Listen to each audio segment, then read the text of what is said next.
যুক্তরাষ্ট্রের ক্যালিফোর্নিয়ার সান দিয়েগোর ইসলামিক সেন্টারে বন্দুক হামলায় ৩ জন নিহত হয়েছেন। নিহতদের মধ্যে রয়েছেন কেন্দ্রটির এক নিরাপত্তারক্ষী। পরে কাছাকাছি একটি গাড়ি থেকে সন্দেহভাজন ২ হামলাকারীর মরদেহ উদ্ধার করে পুলিশ। সান দিয়েগো পুলিশের তথ্য মতে হামলাকারীদের একজনের বয়স ১৭ এবং অন্যজনের বয়স ১৮ বছর। প্রাথমিক তদন্তে ধারণা করা হচ্ছে হামলার পর তারা আত্মহত্যা করেছে।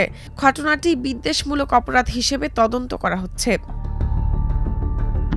মার্কিন কেন্দ্রীয় তদন্ত সংস্থা FBI তদন্তে নেমেছে।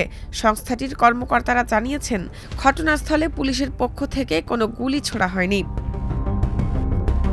সান দিয়েগোর ক্লেইরমন্ট এলাকায় অবস্থিত ইসলামিক সেন্টারটি কাউন্টির সবচেয়ে বড় মসজিদগুলোর একটি।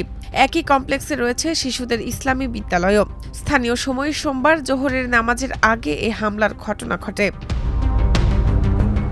কর্তৃপক্ষ জানিয়েছে, ইসলামিক সেন্টারের স্কুলে থাকা সব শিশু নিরাপদে রয়েছে।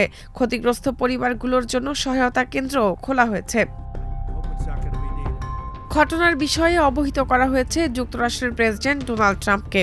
তিনি ঘটনাটিকে ভয়াবহ বলে মন্তব্য করেছেন। এ হামলার পর লস অ্যাঞ্জেলস ও নিউ ইয়র্ক সহ বিভিন্ন শহরের মসজিদ ও উপাসনালয়ে নিরাপত্তা জোরদার করা হয়েছে। অতিরিক্ত পুলিশ টহলও বাড়ানো হয়েছে বলে জানিয়েছে স্থানীয় কর্তৃপক্ষ।